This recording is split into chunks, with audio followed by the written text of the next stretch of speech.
Poets who are reluctant to read their own work. I have to tell you, both of these poems are solemn in their subject and their treatment. And I can tell you the first poem, entitled Care, is written by our own Myron Lysenko. No, but there we are. So there's something here, yes, and I wonder what it is. It's a variation of the word reluctant. Ah, right. So I hope I can do justice to this, Myron. The family stands around a bed in palliative care on the top floor of the hospital. A spider is making its web outside in the bottom corner of the window.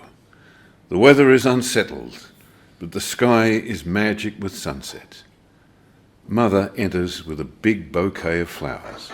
She is distressed that her daughter's cancer has been kept a secret from her until it was almost too late. Her daughter lies there, watching her mother talk to her. A priest bustles in and announces that Sandra wants the family to take part in a final communion, even though most of them are not religious any longer. Sandra wasn't either, until cancer took almost all of her hope away from her. They join in the communion as a favour to their dying wife, dying mother, dying daughter, dying sister, dying aunt. The priest rushes through his prayers as Sandra lies shrinking in the bed, her breath shallow, her eyes closed. The priest leaves, and we glance around at each other until a nurse comes in for a routine check. Some of the family recognise her and make small talk. My mother bends over my sister and whispers into her ear. I watch a fly tremble in a cobweb. My sister had talked about the spider and a window cleaner who kept wrecking the web. Spiders don't live long, she had said, but I've watched that spider rebuild its cobweb month after month. The nurse leaves the room, and we all go back to looking at Sandra, such a dignified woman, now without any dignity at all. And we are hoping that words will spill out of her mouth, that she will lift a finger to beckon us all to come closer to her while she still breathes.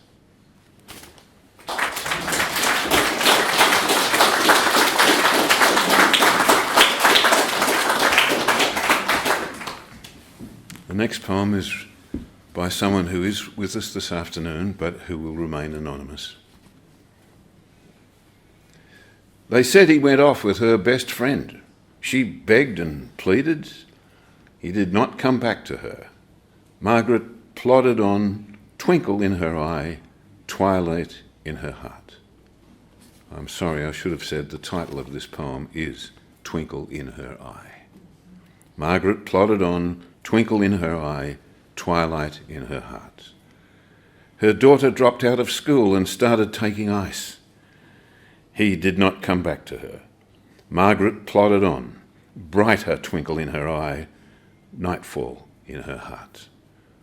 Her son ran away, went to live with an aunt. He stopped talking to her. He did not come back to her.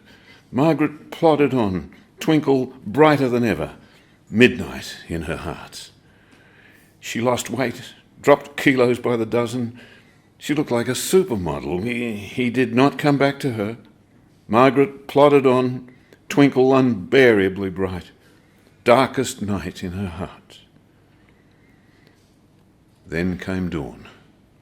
A stranded car was found with a hose to the exhausts. He came back to see her, but Margaret lay in there, eyes wide open, every bit of twinkle gone.